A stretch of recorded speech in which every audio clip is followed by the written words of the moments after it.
Watch a boy of 5 or 6. Watch him fall.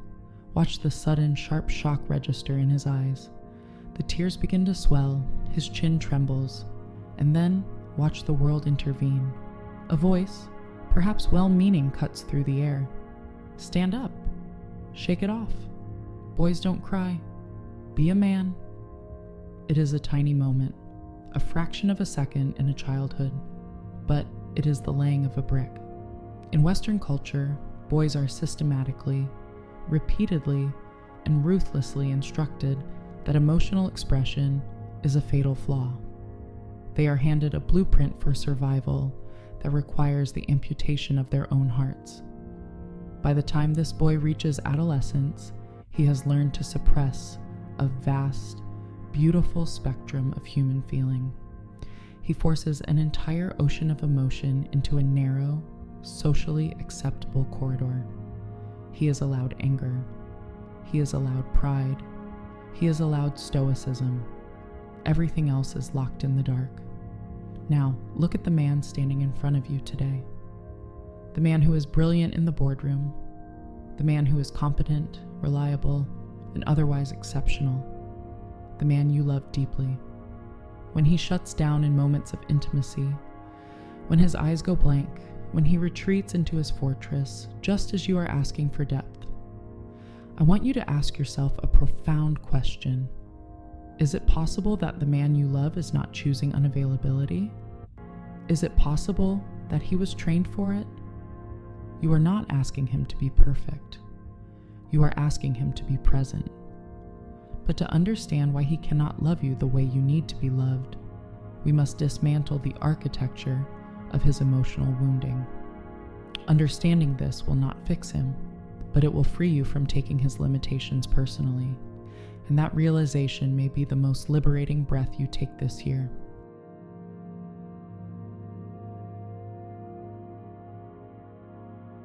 To understand the emotionally unavailable man, we must look through a dual lens.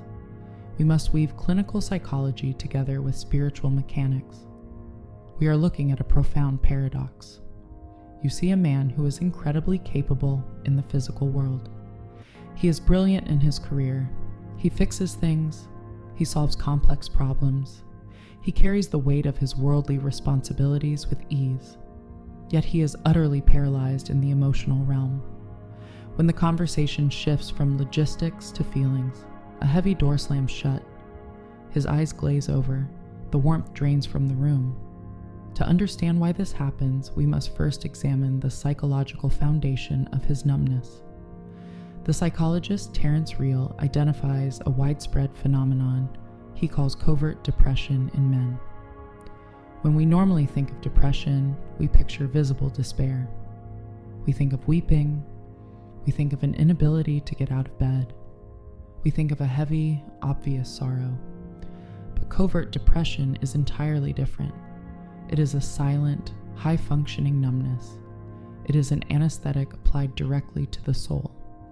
Because little boys are systematically punished for expressing fear, grief, or inadequacy, these emotions do not simply vanish. Energy cannot be destroyed. It merely goes underground. To survive a culture that told him his vulnerability was a sign of weakness, he had to perform a psychological amputation. He severed the delicate cord connecting his mind to his body.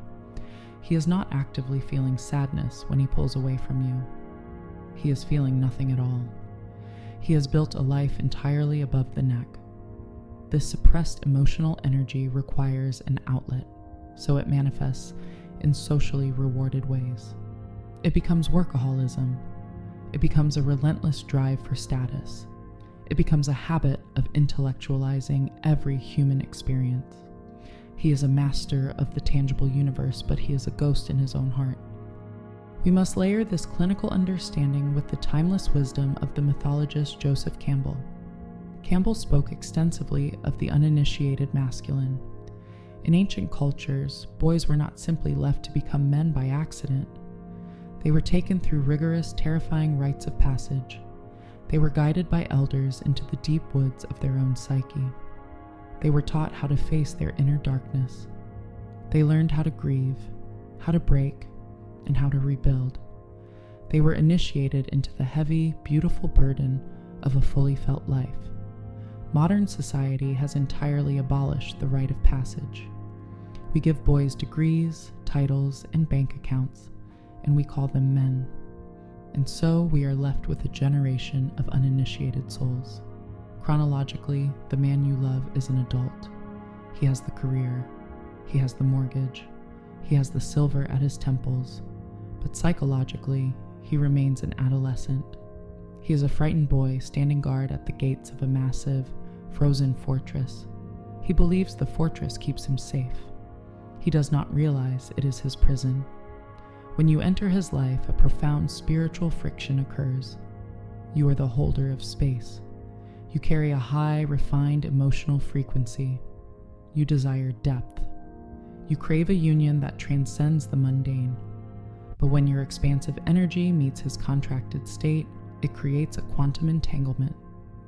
Your open heart acts as a massive, unavoidable mirror. It reflects the exact emotional terrain he has spent decades desperately trying to avoid. You bring the ocean to a man who has spent his life terrified of the water. Your presence is a daily reminder of the chambers of his heart that have been boarded up. To you, intimacy is a sanctuary. It is a place to rest, to be seen, to be held. But you must understand his biological reality. His nervous system is not wired to receive your depth. When you ask him to open up, his brain does not register an invitation to love. It registers a profound existential threat. The uninitiated nervous system views vulnerability as annihilation. When he feels himself softening toward you, alarms sound in his body. The walls of his fortress begin to shake. The suppressed grief of his childhood threatens to break through the ice. This is why he runs. This is why he shuts down just when things feel incredibly close. It is not a calculated plot to hurt you. It is an automatic survival response. He is pulling away from the sheer terror of his own unmapped internal world. He is retreating to the safety of the shallow end. Your light is simply too bright for a man who has learned to navigate strictly by the dark. Understanding this mechanics of his void is the first step in freeing yourself from the illusion that his distance is a reflection of your worth.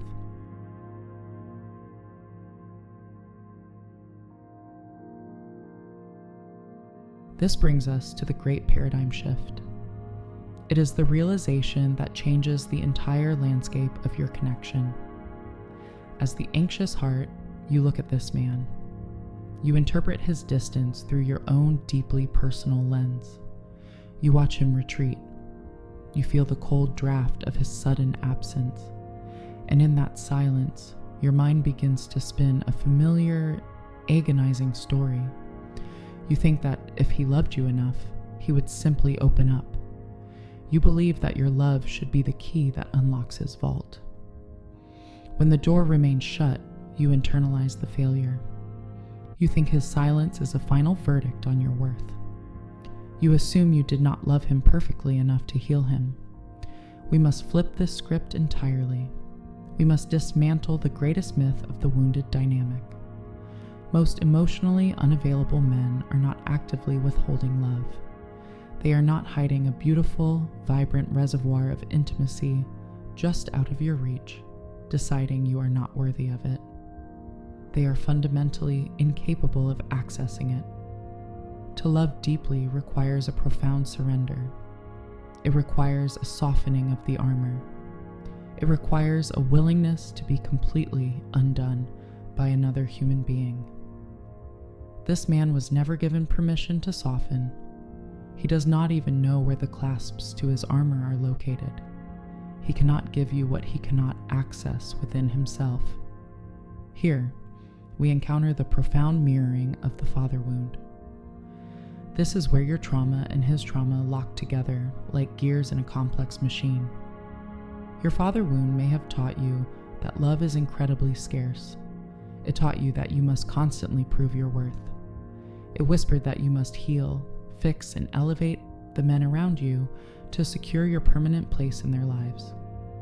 You became a master of emotional heavy lifting. His father wound taught him something entirely different. It taught him that to feel is to die. It taught him that vulnerability is an existential failure. You are trying to earn love by overfunctioning. He is trying to survive love by shutting down. Imagine the unawakened counterpart standing at the edge of a vast, terrifying ocean. That dark, churning water represents his own feeling life. It is his grief. It is his joy. It is his unexpressed terror. You, as the holder of space, are swimming beautifully in the deep water. You are completely at home in the emotional depths. You tread water effortlessly. You call out to him from the waves. You tell him the water is safe. You promise him that you will hold him if he gets tired. You offer him a sanctuary. But you must understand his reality on the shore. He does not know how to swim. He looks at the water and he does not see a sanctuary. He sees a place where he will drown, and rather than admit his profound terror, rather than confess his inadequacy to a woman he deeply admires, he does the only thing his ego will allow. He turns his back on the water. He walks away from the shore. He retreats to the dry, hard land of logic, work, and distraction. His withdrawal is not a rejection of you. It is a desperate, panicked rejection of his own feeling life. You simply happen to be the person making his feeling life impossible to ignore. You are the magnificent catalyst of his discomfort. By simply existing in your authentic, loving, radiant nature, you illuminate the dusty, boarded up chambers of his heart. You remind him of everything he has lost. You remind him of the boy he was forced to abandon. He is running from the ghost of his own suppressed potential. He is not running from you. When you truly internalize this truth, the gravity of his actions loses its crushing hold on your spirit. You stop trying to twist the tangled threads of his childhood trauma into a reflection of your own inadequacy. You stop taking his emotional paralysis as a personal insult. You realize that a man can deeply respect you, fiercely admire you, and still be entirely incapable of meeting you in the deep.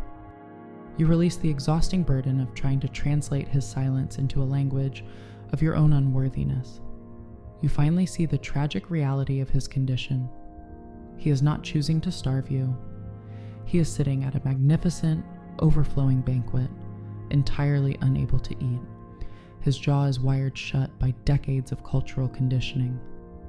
Your beautiful offerings of intimacy are sitting right in front of him, but he cannot consume them. Understanding this does not magically heal the connection, but it stops the bleeding of your own self-worth. It frees you from the exhausting illusion that if you just tried a little harder, you could make a starving man eat.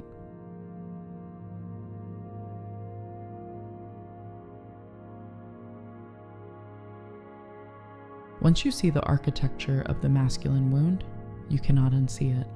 The illusion is broken. But seeing the wound is not enough to protect your spirit. Insight without action simply becomes another form of suffering. You must know how to move through this dynamic. You must shift your internal posture to protect your own life force. You cannot wait for him to build a bridge to you. You must build a fortress of sovereignty around your own heart. Here is how you navigate a dynamic with a wounded masculine partner. These are the internal shifts you must make to reclaim your peace. The first shift requires a mastery of your own empathy. Empathy is a beautiful, radiant trait, but untrained empathy is a profound liability. You can look at his emotional limitation and understand it completely. You can see the little boy who was told not to cry. You can see the uninitiated man terrified of his own depths. You can hold immense compassion for the prison he lives in, but you must not absorb his pain. Comprehending his wound does not mean making it your wound to carry. Women with deep spiritual capacities often confuse love with energetic martyrdom. You believe that if you feel his pain for him, you will lighten his load. This is a trap. You must build an impermeable energetic membrane. Let your compassion be a clear window you look through. It must never become a sponge that soaks up his darkness. You are a witness to his journey. You are not his savior. When he retreats into his numbness, you must consciously command your energy to stay within your own physical body. Do not send your spirit out into the cold trying to find him. Stay warm inside your own house. Let him experience the natural consequences of his own isolation. The second shift transforms how you communicate. When the anxious heart feels ignored, the biological instinct is to escalate. You feel the distance and you panic. You want to cry. You want to demand answers. You want to explain your pain in 1,000 different ways, hoping he will finally understand. But you must remember the mechanics of his nervous system. Emotional escalation triggers his deepest defense mechanisms. When you bring intense emotional charge to his doorstep, his brain registers an attack. He will shut down further. You must learn the language of needs without emotional escalation. You must speak directly to his nervous system, not his ego. Remove the heavy emotional charge from your voice. Shift to neutral observation. Shift to clear, grounded requests. Instead of telling him he always shuts you out, state the facts. Tell him that when you spend the evening in silence, you feel disconnected. State that you have a need for emotional intimacy. Ask him directly if he is open to spending 10 minutes talking about your inner worlds. Keep it contained. Keep it precise. And if he says no, or if he deflects with humor or irritation, you do not panic. You do not spiral. You simply observe his limitation. You gather the data. This leads to the final and most crucial shift. This is where your spiritual maturity is truly tested. You must step back and look at the stark reality of the connection. You must strip away the magical thinking. You must stop looking at the glittering potential of the man he could be. You must look at the man who is standing in front of you today. Ask yourself a question with brutal, unflinching honesty. Can you be genuinely fulfilled in this dynamic exactly as it is right now? If he never changes, if he never heals, if he never opens up, is this enough for you? There is a very fine line between holding space for someone's growth and abandoning your own needs to accommodate their paralysis. You are a solvent, sophisticated, deeply feeling being. You require actual nourishment. You cannot survive on breadcrumbs of connection. You cannot thrive on the mere promise of a future feast. You must ask yourself if your profound compassion is simply funding a deficit that you deserve to have filled. If you are constantly pouring your pure, life-giving water into a cracked vase, the vase will always remain empty, and eventually, you will die of thirst.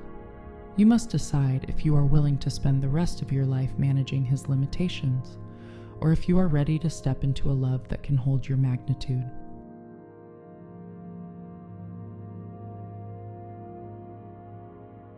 The masculine wound is a tragedy of our culture. It robs men of their own depth, and it starves the women who love them. You can mourn this tragedy. You can hold space for the profound grief of a man who was taught to lock his soul in a vault. But you must never forget your own sovereignty. You were not put on this earth to be a rehabilitation center for uninitiated men. You were put here to experience the full, radiant expression of love. If he is trapped in the narrow corridor of his conditioning, you can send him light. You can send him grace. But you do not have to sit in the dark with him. Leave with one final, undeniable truth. Let it settle into your bones. Understanding his wound is an act of love. Organizing your entire life around it is an act of self-abandonment. You are allowed to hold both truths simultaneously. Until next time, protect your peace, and remember who you are.